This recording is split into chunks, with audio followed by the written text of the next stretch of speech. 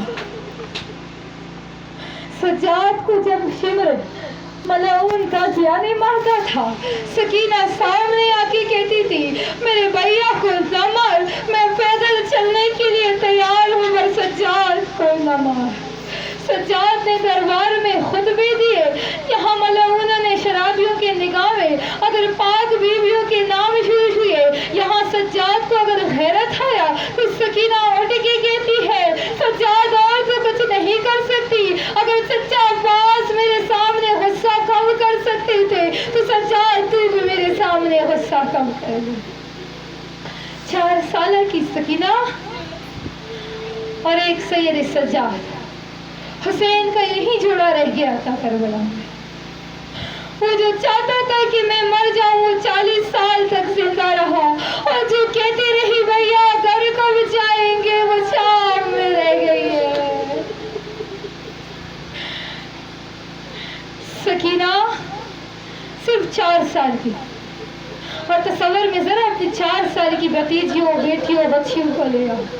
خدا جب بھی میں سکینہ کا نام لیتی ہوں بس تصور میں 4 سالہ کی معصوم بچیاں آ جاتی. میں سوچتی ہوں ہم تو ذرا سے آنسو بھی برداشت نہیں کر سکتے، اگر تھوڑی سی چوٹ بھی ہماری بچیوں کو لگ جائے تو اس کے ساتھ ہمارے آنکھوں میں بھی آنسو آنے لگ جاتے ہیں. اگر کوئی ہماری بچی کو کچھ بھی کہہ جائے ہم اس کے لیے لڑنے جھگڑنے کے لیے شروع ہو جاتے ہیں. ہائے میں قربان 4 سالہ کی یتیمہ پہ کہ جو تماچے بھی کھاتی رہی، جس کے دامن میں آگ بھی جلا، جس کے گھر کینچے گئے، جس کے کانوں میں خون آتا رہا، پر سکینہ نے کبھی سجاد سے گلہ نہیں کیا. سکینہ سجاد قید میں بیٹھی ہے. سکینہ معصوم سجاد سے سوال کرتی ہے بھیا پیاس کی کتنی منزلیں ہوتی ہیں؟ سجاد کہتا ہے سکینہ پیاس کی 4 منزلیں ہوتی ہیں. بھیا کون سی منزلیں ہوتی ہیں؟ کہا سکینہ چھوڑ دے کیا کرنا ہے. سجاد رونے لگ گیا. کہا بھیا بتا دے کون سی منزلیں ہوتی ہے. کہا بیٹا پیاس کی پہلی منزل وہ ہوتی ہے کہ جب آپ کو پیاس زیادہ لگنے لگ جائے نا تو انسان کو دن اور رات کی پہچان نہیں ہوتی، انسان کی بینائی چلتی جاتی ہے، کچھ دکھائی نہیں دیتا، دن اور رات میں پہچان نہیں ہوتا کہ یہ دن ہے کہ رات ہے. بس اتنا کہنا تھا. سکینہ ماتم کر کے کہتی ہے میں نے بھیا قاسم سے سنا تھا، بھیا قاسم جب شہید ہو رہے تھے نا اس نے چچا حسین سے کہا تھا کہ چچا مجھے دن اور رات کی پہچان نہیں ہو رہی، جنگ لڑنے جا رہا ہوں، بتا دے دن ہے کہ وقت ہے. شاید میرے بھیا قاسم پیاس کی پہلی منزل پہ تھے. سجاد کہتے ہاں ایسی ہے. کہا بھیا دوسری منزل کیا ہے؟ سکینہ کے سجاد کہتا ہے پیاس کی دوسری منزل یہ ہے کہ جب زیادہ پیاس لگ جاتی ہے نا تو زبان تالو کے ساتھ چمٹ جاتی ہے، انسان بول نہیں سکتا، بہت مشکل سے بولتا ہے، تالو کے ساتھ بار بار زبان چمٹنے لگ جاتی ہے. اور طرف کی سکینہ کہتی ہے اکبر جب جنگ لڑنے جا رہا تھا بابا سے کہہ رہا تھا اگر 2 گھونٹ پانی بھی مل جائے تو میرا گزارا ہوگا کیونکہ میری زبان میرے تالو کے ساتھ چمٹ رہی ہے. شاید میرا اکبر بھیا پیاس کی دوسری منزل پہ تھا.